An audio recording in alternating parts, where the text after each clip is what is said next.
What's up, guys? Tara and Anthony here for Rev 3 Games. I don't know if you know about this, but the Olympics are this weekend. Olympics, did you know man. that? They're in London. Yeah. That's a place that is real. Sports. Yeah. So we wanted to gather around our 5 favorite Olympics video games because he and I are nerdly weaklings and we can't play sports I don't know anything to save the about life real of us. sports, but if you collect some fake sports and put them on a cartridge or a disc of some sort, I can usually It all keep starts up. to make sense. Yeah. So the top of the list at number 5 is Caveman Ugh-Lympics. It's really just like Encino Man style parodies. It's of great. Olympic You have things like you have to competitive fire starting, dinosaur 100-meter racing, and then my favorite one and the one that like got the most attention was mate tossing. Yeah. Get a couple of 8-year-olds around a computer and show them that you can toss people around.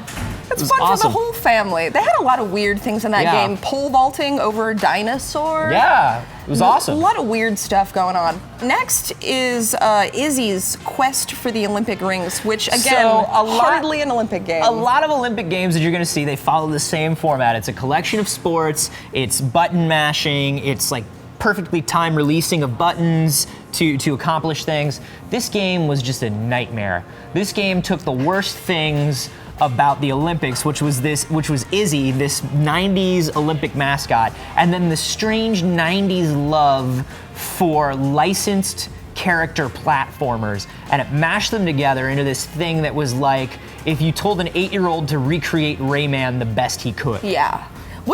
It's funny how closely it actually resembles like even the more recent Rayman games. But Yeah. the mascot, it's like, why? Nobody liked that mascot. Nope. People did nothing but complain about it when it came out. And then not only did they make this game, they made a sequel to it the year after.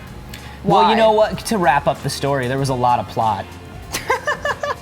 All right, next up at number 3 is Decathlete. This is a Sega game, came out for the Saturn, mid-90s. This is number 3 on the countdown, and we have to be impartial, but this is as impartial as we can be, but this is probably my personal favorite. Technically speaking, it's definitely higher up on the list, I think. And they actually tried to go with like real Olympic events. So you'll have like the 100-meter dash in there and stuff like that.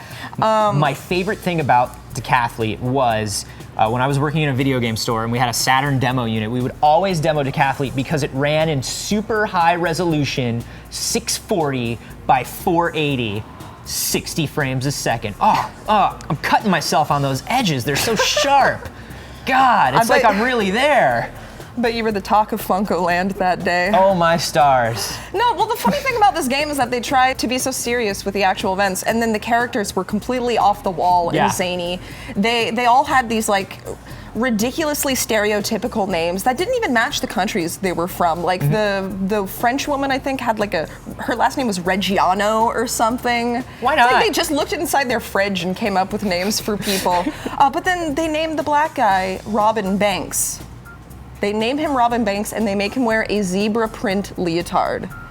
If that's not racist, I don't know what is. Oh, 90s Sega. You were so out of touch with everything, and I love you for it. It's still so brilliant. It's so good. Speaking of Sega, Mario and Sonic go to the Winter Olympics. Mario and Sonic do the Winter Olympics, whatever it's called. That's our number 2 pick.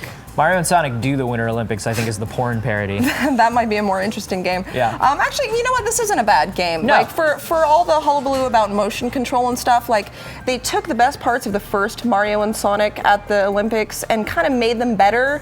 And by that, I mean they got rid of a lot of the motion control stuff and just turned it into a series of mini games. Like this is running, basically. Sure. So it's all like forearm exercises. They did have some crazy stuff in there, though. They're like dream levels where you're flying through space were kind of trippy. And like, it's so weird because it's like, it's they're at the Olympic Games, but also flying in space. But also space. That makes total sense. Yes.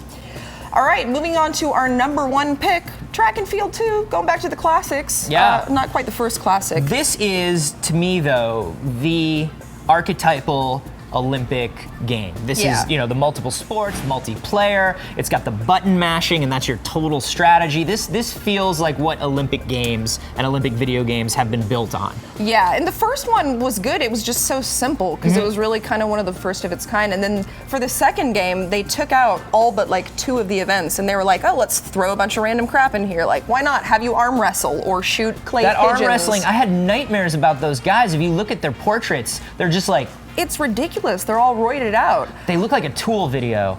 they went away from like kind of the normal Olympic style events, and then they added some bonus levels in there that were just totally off the wall. Like there's one where you just shoot guys in an alleyway. Tara, that is historically accurate. Have you seen Munich? Actually, that's true. Good work. Thanks. So those were our top 5 picks. Note that these aren't quite necessarily the best Olympic Games. They're just our personal favorites, ones that resonated a lot with us in our childhoods. If you have any others that you'd like to recommend or that you absolutely hate, let us know in the comments below. And be sure to subscribe so you can get more top 5s from us. There are going to be a lot more in the future. Do you want to arm wrestle? I'll put my arm wrestling face on. I'm ready. Stop that turning me on.